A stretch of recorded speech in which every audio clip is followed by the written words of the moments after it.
بسم اللہ الرحمن الرحیم ان عدۃ الشہور عند اللہ اثنا عشر شہرا فی کتاب اللہ۔ سورۃ توبہ میں اللہ پاک نے فرمایا بے شک مہینوں کی تعداد اللہ کے نزدیک 12 ہے۔ اللہ تعالیٰ کی کتاب میں یہ چیز لکھی ہوئی ہے۔ آج اللہ تعالیٰ کے فضل و کرم سے ماہ ذو الحجہ مبارکہ کی 28 تاریخ ختم ہو چکی ہے اور 29 ذو الحجہ غروب آفتاب کے بعد شروع ہو چکی ہے، اور کل غروب آفتاب سے پہلے 29 تاریخ ہوگی، اور ہو سکتا ہے کل 29 ذو الحجہ کو ماہ محرم الحرام کا چاند نظر آ جائے، تو اگر کل نماز مغرب غروب آفتاب کے بعد ماہ محرم الحرام کا چاند نظر آ گیا تو ہفتے والے دن انشاءاللہ تعالی ماہ محرم شریف کی 1 تاریخ ہوگی، یعنی اسلامی سال کا آغاز ہوگا۔ کون سا اسلامی سال؟ ہجری 1444۔ ہجری 1443 ختم ہو رہا ہے 1-2 دنوں کے بعد، اور ہجری 1444 کا آغاز ہو رہا ہے۔ یہ اپنے مہینوں کے نام یاد رکھیں۔ ہمارے جو بابے ہیں یہ سون بھادوں سے کام چلاتے ہیں، اسو کتے پھگن چیتر پو ماگھ، یہ ہمارے بابوں کے یعنی یاد کیے ہوئے مہینے ہیں، اور جو نوجوان نسل ہے، پڑھے لکھے نوجوان، کالجوں میں پڑھنے والے، یونیورسٹیوں میں پڑھنے والے، ان کو جنوری، فروری، مارچ، اپریل انگریزی مہینوں کے نام یاد ہیں، لیکن جو ہمارے اپنے مہینے ہیں اسلامی سال کے 12 مہینے، ان 12 مہینوں کے نام جو ہیں وہ کسی مسلمان بھائی کو یا کسی مسلمان کو یاد ہوں گے، جبکہ جنوری، فروری، مارچ، اپریل انگریزی مہینوں کے نام یاد ہوں یا نہ ہوں، دیسی مہینوں کے نام یاد ہوں یا نہ ہوں، لیکن ہمیں اپنے اسلامی سال کے 12 مہینوں کے نام یاد ہونے چاہیے۔ ہمارے پیر و مرشد علامہ الحاج پیر مفتی ابو داؤد محمد صادق صاحب قادری رضوی رحمۃ اللہ تعالیٰ علیہ اکثر فرمایا کرتے تھے کہ خود بھی اسلامی سال کے 12 مہینوں کے نام یاد کرو اور اپنی اولادوں کو بھی اسلامی سال کے 12 مہینوں کے نام یاد کرایا کرو۔ اور ہمارا جو زندگی کا معمول ہے، جہاں ہم انگریزی کی تاریخ لکھتے ہیں شادی بیاہ کی ڈیٹ فکس کرتے وقت یا شادی بیاہ کے کارڈ چھپواتے وقت، تو وہاں ہمیں انگریزی تاریخ کے ساتھ اسلامی تاریخ جو ہے وہ بھی لکھنی چاہیے۔ اسلامی سال کے 12 مہینے یہ ہیں: پہلا مہینہ ماہ محرم الحرام، دوسرا مہینہ ماہ صفر المظفر، تیسرا مہینہ ماہ ربیع الاول شریف، چوتھا مہینہ ماہ ربیع الثانی یا ماہ ربیع الآخر، پانچواں مہینہ ماہ جمادی الاخری، اور چھٹا مہینہ ماہ جمادی الثانی یا جمادی الاخری، پانچواں مہینہ ماہ جمادی الاول یا جمادی الاولی، اور چھٹا مہینہ ماہ جمادی الثانی یا جمادی الاخری۔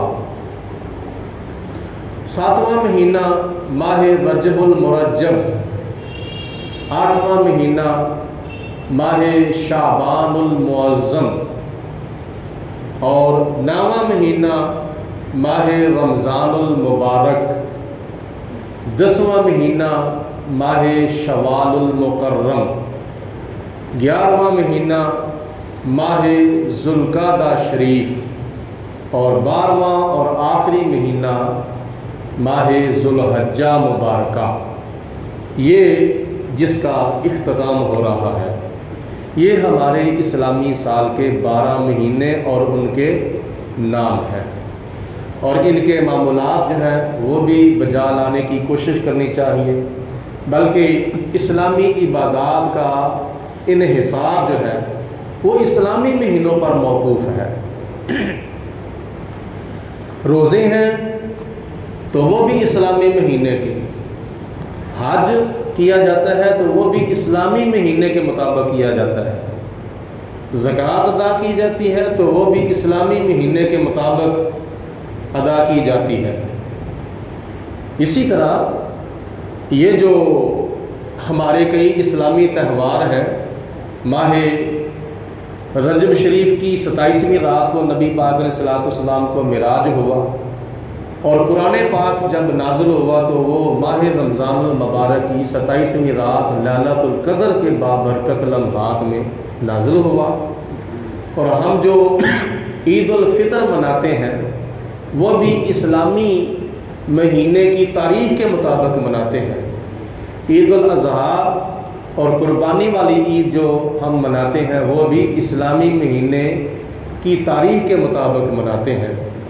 ہمارے جتنے بھی تہوار ہیں یا اسلامی عبادات کی جاتی ہیں وہ اسلامی سال اور اسلامی مہینوں کے مطابق کی جاتی ہیں۔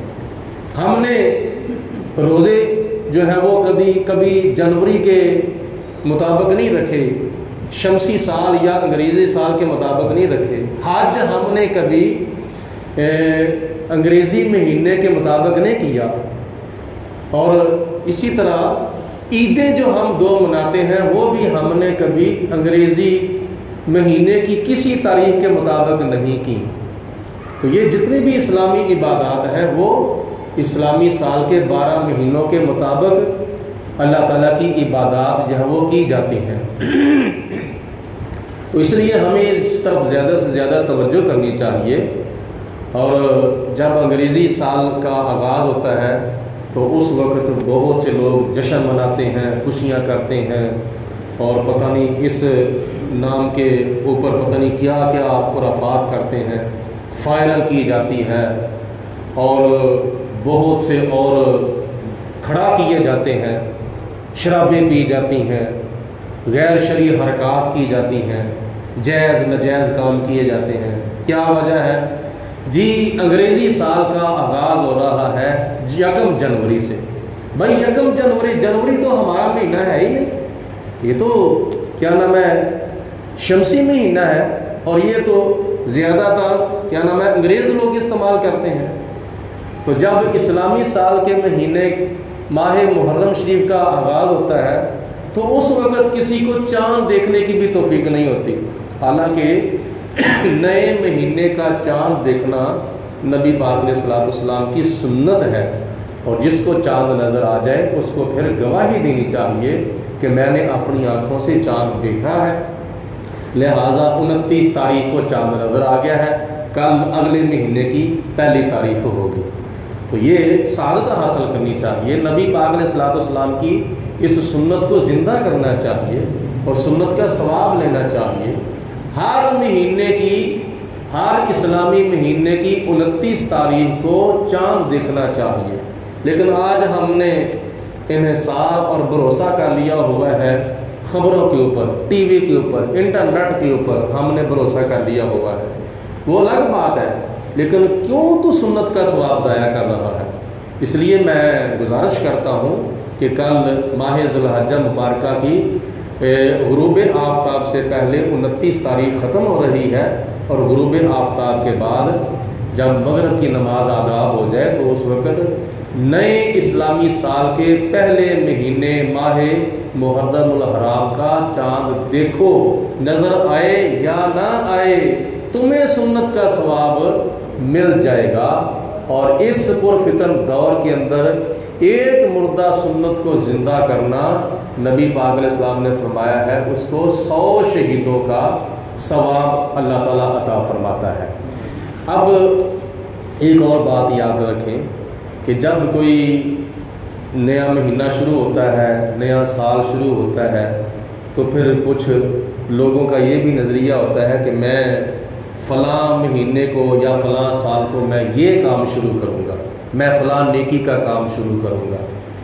مثلا اگر کوئی بندہ نئے کپڑے سلاتا ہے، نیا لباس سلاتا ہے، تو اس کی کوشش ہوتی ہے کہ چلو یہ میں جمعے والے دن پہنوں گا، نیا لباس پہن کر میں جمعہ ادا کروں گا۔ جمعہ کا دن جو ہوتا ہے وہ بابرکت ہوتا ہے، تو میں جمعے والے دن نئے کپڑے پہن کر اپنے نئے کپڑے پہننے کا آغاز کروں گا۔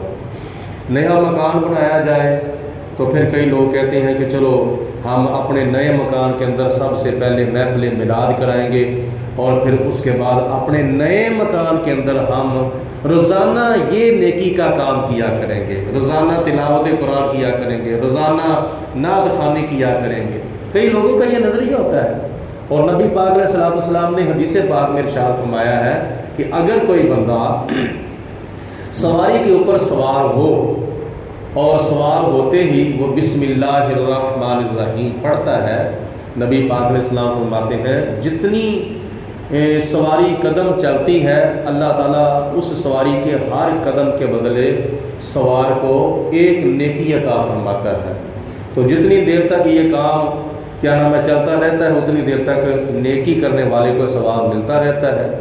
اسی طرح کیا نام ہے حضور علیہ السلام نے حدیث پاک میں ارشاد فرمایا کہ اگر کوئی دونوں میاں بیوی رات کو ایک بستر پہ اکٹھے ہوتے ہیں تو بسم اللہ الرحمن الرحیم پڑھ کر ایک دوسرے کے پاس جاتے ہیں اور حقوق زوجیت ادا کرتے ہیں، تو اس عمل کی وجہ سے اگر بیوی کو اللہ تعالیٰ اولاد کی، بچے کی اور بچی کی امید لگا دے تو حضور علیہ السلام فرماتے ہیں کہ اس بچی اور بچے کی زندگی کے جتنے سانس ہوتے ہیں اللہ پاک بسم اللہ شریف پڑھنے کی برکت سے اتنی نیکیوں کا ثواب اللہ تعالیٰ والدین کو عطا فرماتا ہے۔ یہ کتنی خوش نصیبی ہے، یعنی پڑھا کیا ہے بسم اللہ الرحمن الرحیم، اور پھر بچی اور بچے کی پوری زندگی کے سانسوں کے برابر اللہ پاک والدین کو نیکیاں عطا فرماتا ہے۔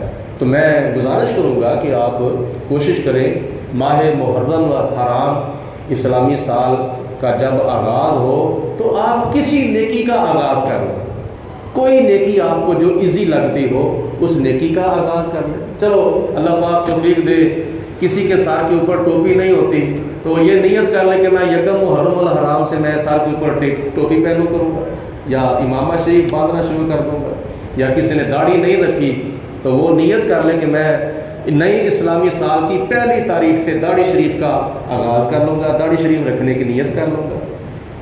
اور اسی طرح ہمارے پیر و مرشد اس طرح کی باتیں اصلاحی جو ہے وہ ارشاد فرمایا کرتے ہیں۔ تو میں یہ بھی گزارش کروں گا، چلو 5 وقت کی نماز تو اللہ تعالیٰ کی ذات کی توفیق سے ہم نے پڑھنی ہوتی ہے، تو اگر ہم ہر نماز کے بعد 5 گنج قادری کا ایک وظیفہ ہے، سلسلہ قادریہ کے اندر 5 وظیفے ہیں جن کو ہمارے پیر و مرشد، ہمارے بزرگان دین سلسلہ عالیہ قادریہ کے اور یہ کرام بزرگان دین فرماتے تھے کہ یہ 5 خزانے ہیں جن کو 5 گنج قادری کہا جاتا ہے۔ 5 گنج قادری کا مطلب ہے سلسلہ عالیہ قادریہ کے 5 خزانے۔ 5 گنج قادری یہ فارسی کا لفظ ہے، 5 گنج اس کا معنی ہے 5 خزانے۔ 5 خزانے کیا ہیں؟ فجر کی نماز کے بعد 100 مرتبہ یا عزیز و یا اللہ پڑھا جائے، یہ ایک خزانہ ہے، اور ظہر کی نماز کے بعد 100 مرتبہ یا کریم و یا اللہ پڑھا جائے، یہ دوسرا سلسلہ عالیہ قادریہ کا خزانہ ہے۔ اور عصر کی نماز کے بعد 100 مرتبہ یا جبارو یا اللہ پڑھا جائے۔ مغرب کی نماز کے بعد 100 مرتبہ یا ستارو یا اللہ پڑھا جائے۔ عشاء کی نماز کے بعد 100 مرتبہ یا غفارو یا اللہ پڑھا جائے۔ پھر میں دہراتا ہوں، سن لیں غور سے۔ فجر کی نماز کے بعد 100 مرتبہ یا عزیزو یا اللہ، ظہر کی نماز کے بعد 100 مرتبہ یا کریمو یا اللہ، عصر کی نماز کے بعد 100 مرتبہ یا جبارو یا اللہ، مغرب کی نماز کے بعد 100 مرتبہ یا ستارو یا اللہ، اور عشاء کی نماز کے بعد یا غفارو یا اللہ 100 مرتبہ پڑھا جائے۔ یہ اللہ تعالیٰ کے 5 نام ہیں، عزیز، کریم، جبار، ستار اور غفار۔ یہ اللہ تعالیٰ کے 99 صفاتی ناموں میں سے 5 نام ہیں۔ اگر کوئی بندہ یا عزیز و یا اللہ کا وظیفہ کرتا ہے تو اللہ تعالیٰ اس کو صفت عزیز کا فیض عطا فرماتا ہے۔ اگر کوئی بندہ یا کریم و یا اللہ کا فیض، یا عزیز و یا کریم و یا اللہ کا وظیفہ کرتا ہے تو اللہ تعالیٰ اس کو صفت کریم کا فیض عطا فرماتا ہے۔ اگر کوئی یا عزیز و یا جبار و یا اللہ کا وظیفہ کرتا ہے تو اللہ تعالیٰ اس کو صفت جبار کا فیض عطا فرماتا ہے۔ اگر کوئی مغرب کی نماز کے بعد یا ستار و یا اللہ کا وظیفہ کرتا ہے تو اللہ تعالیٰ اس کو صفت ستار کا فیض عطا فرماتا ہے۔ عشاء کی نماز کے بعد اگر کوئی یا غفار و یا اللہ کا وظیفہ کرتا ہے تو اللہ تعالیٰ اس کو صفت غفار کا فیض عطا فرماتا ہے۔ یہ ایک الگ نام ہے اللہ تعالیٰ کا۔ لیکن لفظ اللہ یعنی ہر صفاتی نام کے ساتھ لفظ اللہ اسم ذات اگر پڑھا جائے، یا اللہ یا اللہ یا اللہ، تو یہ ساری صفتوں کا فیض اللہ تعالیٰ اسم ذات کی برکت سے اللہ تعالیٰ عطا فرماتا ہے۔ یعنی اگر کوئی بندہ یا رحمان کا وظیفہ کرتا ہے صفت رحمان کا فیض ملتا ہے، یا رحیم کا وظیفہ کرتا ہے تو صفت رحیم کا فیض ملتا ہے، یا کریم، یا عزیز، یا غفار، یا ستار، یا قہار، کسی اللہ تعالیٰ کی صفت کا وظیفہ کرتا ہے تو اللہ تعالیٰ اس کو اس صفت کا فیض عطا فرماتا ہے۔ اگر ہر صفت کے ساتھ اگر یا اللہ کا وظیفہ کیا جائے تو اللہ تعالیٰ ساری صفتوں کا فیض خدا تعالیٰ اسم ذات کا وظیفہ کرنے کی برکت سے اللہ تعالیٰ عطا فرماتا ہے۔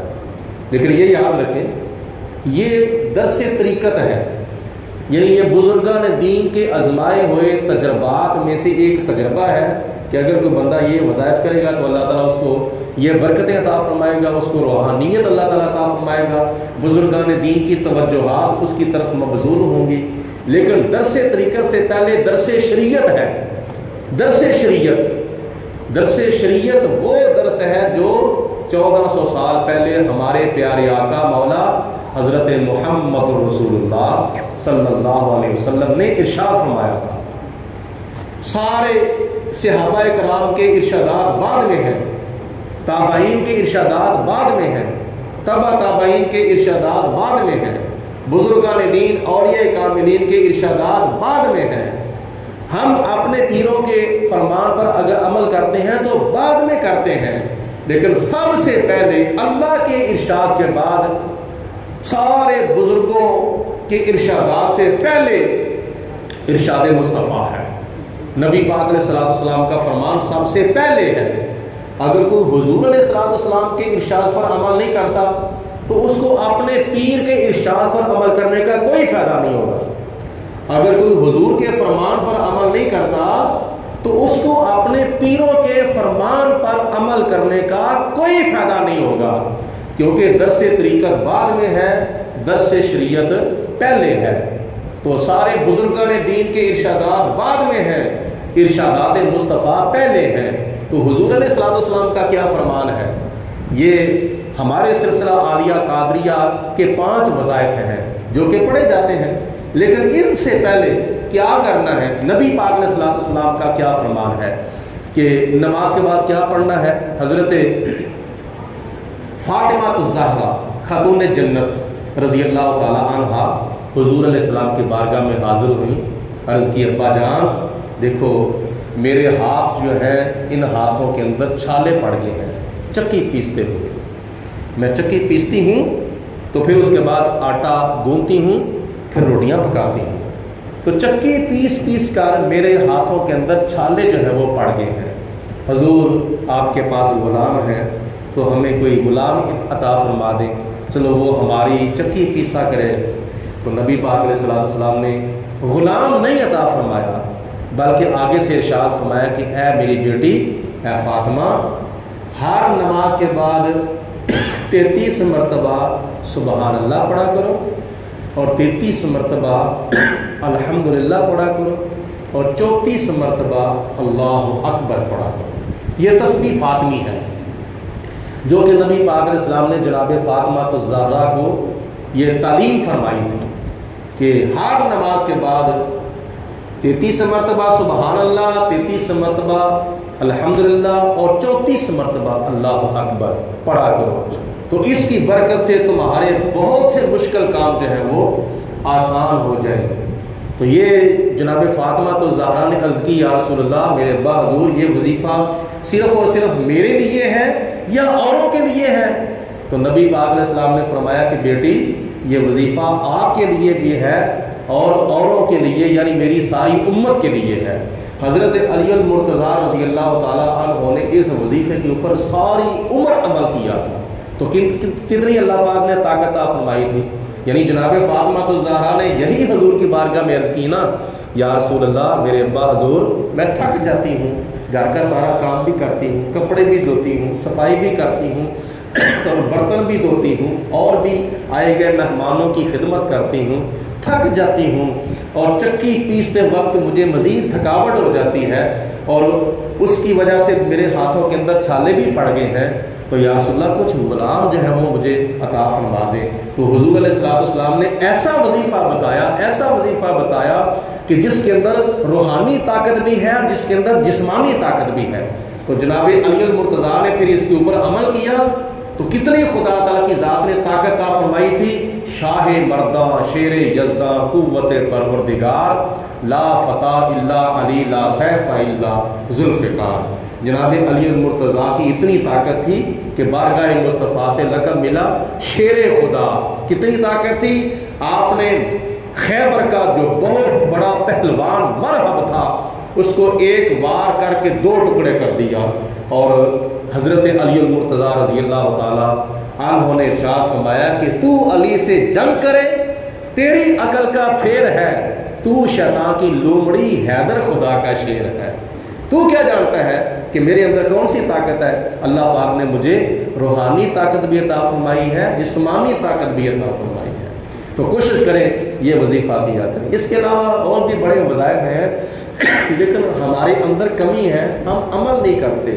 عمل کریں تو دنیا کے اندر بھی بے شمار کامیابیاں اللہ تعالیٰ عطا فرماتا ہے اور آخرت کے اندر بھی بے شمار کامیابیاں اللہ تعالیٰ عطا فرماتا ہے.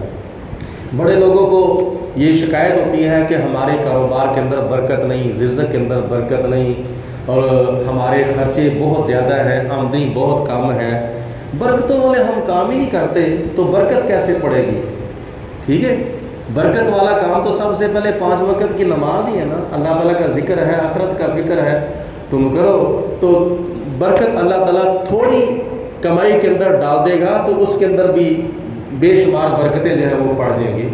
اور اس کے علاوہ یہ یاد رکھیں کہ آمدنی کم ہو لیکن اس کے اندر برکت ہونی چاہیے. آمدنی زیادہ ہو برکت نہ ہو تو اس کا کوئی فائدہ نہیں ہے. سود کی کتنی کمائی ہے لیکن حرام ہے نا. سود کی کتنی کمائی ہے, حرام ہے. لوگ پتہ نہیں روزانہ کا 10-10 ہزار روپیہ کماتے ہیں, 20-20 ہزار روپیہ کماتے ہیں, 30-30 50-50 ہزار روپیہ کماتے ہیں. بڑے بڑے لوگ ہیں رشوت لینے والے, سود لینے والے, روزانہ کا لاکھوں روپیہ کماتے ہیں لیکن ان کو پتہ ہی نہیں چلتا کدھر سے آتا ہے کدھر جاتا ہے. برکت ہی نہیں ہے, پریشان. ان سے تو کئی درجے سخی اور چین حاصل کرنے والے ایک غریب آدمی ہے جو روزانہ کا 1500 روپیہ کماتا ہے لیکن اس کے اندر برکت ہوتی ہے. کیا وجہ ہے؟ اللہ کا شکر ادا کرتا ہے. تو برکتیں حاصل کرنے کے لیے کیا کرنا چاہیے؟ نبی پاک علیہ السلام نے فرمایا روزانہ اپنے گھروں کے اندر سورت واقعہ تلاوت کرو۔ اگر تم رزق کے اندر برکت چاہتے ہو تو روزانہ اپنے گھروں کے اندر سورت واقعہ تلاوت کیا کرو۔ سورت واقعہ 3 رکوع ہیں، اس کے زیادہ سے زیادہ 10 یا 12 منٹ لگ جائیں گے، تو گھر کا کوئی فرد گھر کے اندر سورت واقعہ تلاوت کرے روزانہ مغرب کی نماز کے بعد، عشاء کی نماز سے پہلے، تو پھر دیکھو، تجربہ کر کے دیکھو، اللہ تعالیٰ کے فضل و کرم سے اس گھر کے اندر کوئی کمی نہیں رہے گی۔ اسی طرح ہم دنیا کا وقت خوشحالی کے ساتھ گزارنے کے ساتھ ساتھ ہم آخرت کی زندگی بھی خوشحالی کے ساتھ گزارنا چاہیں تو پھر ہمیں کیا کرنا چاہیے؟ روزانہ عشاء کی نماز کے بعد سورت ملک کی تلاوت کرو۔ 29واں سپارہ، پہلی سورت 2 رکوع ہیں، اس کے زیادہ سے زیادہ 5 منٹ لگ جائیں گے، جیسا کہ جامع مسجد قمر الاسلام کے اندر روزانہ عشاء کی نماز کے بعد سورت ملک کی تلاوت ہوتی ہے اور نمازی حضرات بیٹھ کر سنتے ہیں، اور سننا اور پڑھنا دونوں کا یعنی ثواب جو ہے وہ کتنا ہے؟ پڑھنے والے کو سنت کا ثواب ملتا ہے اور قرآن پاک سننے والے کو اللہ تعالیٰ فرض کا ثواب عطا فرماتا ہے۔ تو اگر پڑھنے سے بندے کو اللہ تعالیٰ قبر کے عذاب سے محفوظ فرمائے گا تو سننے والے کو بھی اللہ تعالیٰ قبر کے عذاب سے محفوظ فرمائے گا۔ تو کس کا دل نہیں کرتا کہ میں قبر کے عذاب سے بچوں؟ کس کا دل نہیں کرتا میری قبر جنت کا باغ بن جائے؟ کس کا دل نہیں کرتا میری جنت جو ہے وسیع اور کشادہ ہو جائے؟ کس کا دل نہیں کرتا میری قبر اللہ کے نور سے منور ہو جائے؟ کس کا دل نہیں کرتا میری قبر روشن ہو جائے، میری قبر کھلی ہو جائے، میری قبر جنت کا باغ بن جائے؟ سب کا دل چاہتا ہے۔ تو اپنی قبر کے عذاب سے بچنے کے لیے سورت ملک کی تلاوت عشاء کی نماز کے بعد کیا کرو یا تلاوت سنا کرو، اس کی برکت سے اللہ پاک تمہارے لیے قبر کی منزلیں آسان فرما دے گا۔ نبی پاک علیہ السلام نے فرمایا کہ تمہارے لیے تمہاری قبر جہنم کے گڑھوں میں سے گڑھا بھی ہے اور یا جنت کے باغوں میں سے باغ بھی ہے۔ تم چاہو جرم کر کے، گناہ کر کے، غلطیاں کر کے، غفلت کا شکار ہو کر اپنی قبر کو جہنم کا گڑھا بنا لو، تم چاہو تو سورت ملک کی تلاوت کر کے یا سن کر اپنی قبر کو جنت کا باغ بنا لو، یہ تمہارے اختیار میں ہے۔ اللہ پاک کی ذات بابرکات میرا یہ کہا آپ کا سنا اپنی بارگاہ میں قبول و منظور فرمائے، اور ہجری 1443 اختتام پذیر ہونے والا ہے اور ہجری 1444 کا آغاز ہونے والا ہے، اور اس موقع کی مناسبت سے ماہ محرم کی 1 تاریخ کو حضرت سیدنا فاروق اعظم رضی اللہ تعالی عنہ کا یوم شہادت ہے۔ تو کل 29 تاریخ ماہ ذی الحجہ مبارکہ کی، اور آگے خدا تعالی خیر فرمائے ہو سکتا ہے ہفتے والے دن ماہ محرم کی 1 تاریخ ہو جائے۔ اگر یہ ماہ ذی الحجہ 30 کا مہینہ ہوا تو پھر اتوار کو ماہ محرم کی 1 تاریخ ہوگی۔ تو موقع کی مناسبت سے کل انشاءاللہ تعالی خطبہ جمعہ کے اندر حضرت سیدنا عمر فاروق رضی اللہ تعالی عنہ کا ذکر خیر ہوگا۔ سارے حضرات 1 مرتبہ سورۃ فاتحہ تلاوت کریں اور 3 مرتبہ قرآن شریف تلاوت کریں۔ بسم اللہ الرحمن الرحیم، الحمدللہ رب العالمین الرحمن الرحیم مالک یوم الدین، اہدنا الصراط المستقیم صراط الذین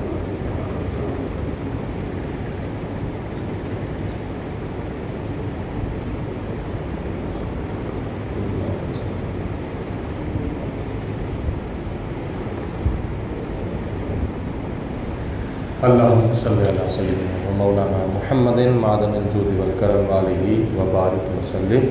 ربنا آتنا فی الدنیا حسنۃ وفی الآخرۃ حسنۃ وقنا عذاب النار۔ ربنا اغفر لی ولوالدی وللمؤمنین یوم یقوم الحساب۔ یا اللہ، یہ ہفتہ وار محفل جمعرات شریف کے بابرکت لمحات میں اجتماعی طور پر جو سامعین حاضرین نے فاتحہ خوانی کی ہے، 1 مرتبہ سورہ فاتحہ 3 دفعہ قرآن شریف پڑھا ہے، یا اللہ پاک اس کا ثواب نبی پاک علیہ السلام کی بارگاہ میں پیش کرتے ہیں۔ حضور کے توسل سے انبیاء، صدیقین، شہداء، صالحین، نبی پاک علیہ السلام کے والدین کرمین، صحابہ کرام، تابعین کا بتاتے ہیں، بزرگان دین، اولیاء کاملین، صحابہ کرام، اہل بیت پاک، حضرت سیدنا ابو بکر صدیق، عمر فاروق، عثمان غنی، حضرت علی المرتضیٰ، حضرت فاطمہ الزہرا، امام حسن مجتبیٰ، امام حسین شہید کربلا، حضرت سیدہ فاطمہ، حضرت سیدہ زینب سلام اللہ علیہا و رضی اللہ تعالی عنہم اجمعین کی ارواح طیبات کو اس فاتحہ خوانی کا ثواب پیش کرتے ہیں، قبول منظور فرما۔ حضور علیہ الصلوۃ والسلام کے تمام صحابہ کرام، شہدائے بدر، شہدائے احد، شہدائے خندق، شہدائے تبوک، شہدائے یرموک، شہدائے کربلا، شہدائے کشمیر، شہدائے فلسطین، تمام شہدائے اسلام کی ارواح کو اس کا ثواب پیش کرتے ہیں، قبول و منظور فرما۔ نبی پاک علیہ الصلوۃ والسلام کے توسل سے بالخصوص اس فاتحہ خوانی کا ثواب، اس محفل جمعرات شریف کا ثواب، بالخصوص جامع مسجد قمر الاسلام کے جتنے بھی نمازی وفات پا چکے ہیں، محلہ دار، رشتہ دار، تعلق دار، جتنے بھی ہمارے بہن بھائی مسلمان فوت ہو چکے ہیں، کہ اللہ پاک سب کی ارواح کو اس کا ثواب پیش کرتے ہیں، قبول و منظور فرما۔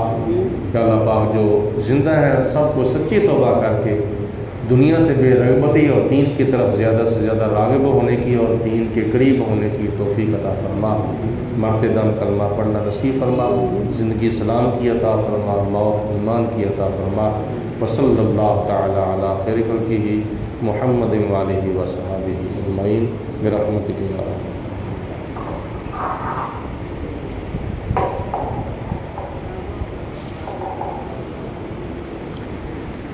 صلی اللہ